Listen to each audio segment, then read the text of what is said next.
was a little girl, I went to Hebrew school. It was a Reform synagogue, and we studied the Holocaust. And I was very upset. I remember asking my father, why?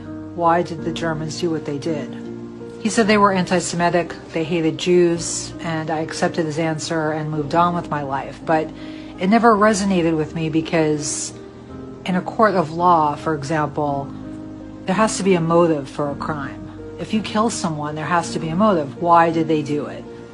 There's always a reason. The fact of the matter is that the truth is hidden. If you want to know the truth, look up Benjamin Friedman 1961 speech. Explains the situation. It's very important to know because what happened in 1930s Germany is happening again now.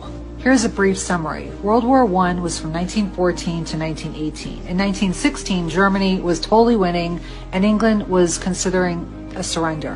However, Zionist Jews went to England and said, don't surrender, you can still win. If we bring the Americans into the war and you promise us Palestine, you'll win the war. They had no right to give them Palestine, but that's what happened. And so over 100,000 Americans were killed, over 200,000 Americans injured because of this deal. But that's what happened, and Germany lost. Not only did Germany lose the war, they had to sign the Treaty of Versailles, which was a very unfair reparations agreement, and it crippled the German economy. When the Germans found out that the Zionists went behind their back, their own countrymen went behind their back and made this deal with England to bring the United States in the war, they were understandably very upset. Friedman makes the analogy, and this is exactly what it would be like. Imagine America, we're at war with Russia, and we're winning.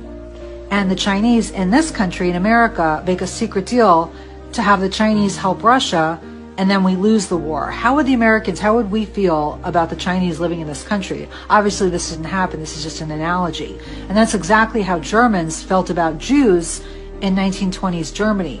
However, they didn't harm them, but that's just how they felt. So after World War I, Germany was suffering terribly. So, of course, they're not going to be very welcoming of Jewish people there. Like, I think they got lost government jobs. And we hear these stories from the Jewish perspective, but we never hear it from the German perspective. So the Jews of the world had a meeting. And long story short, they told Germany, you have to treat the German Jews like everyone else. And Germany was like, no. Again, think about how we as Americans would feel about Chinese here if they went behind our backs and helped an enemy to defeat us and destroy our economy. So in 1933, Germany, the Jews of the world Jewry, declared economic war on Germany. So the leader of Germany in the 1930s, his initials are AH, he did not initially want to Jewish people, and the Germans too, they just wanted them to leave, and that's exactly what the Zionists wanted. So work together, and there's even a coin symbolizing this called the Havari Agreement. And they helped German Jews and their belongings move to Palestine. But here's a question I did not understand even as a little girl. If the people who had the power to get Palestine had the kind of money and power to do that, didn't they have the money and power to stop what was happening to the Jews during World War II, right? And it was because the Zionists were completely focused on establishing Israel. They didn't care about what was happening to the Jews in the concentration camps. So fast forward to 2023, and we are witnessing the horrific bombing of Gaza. And understandably, people are speaking out. They're protesting, they're posting on social media. And here in the States, what's happening to them? They are being fired.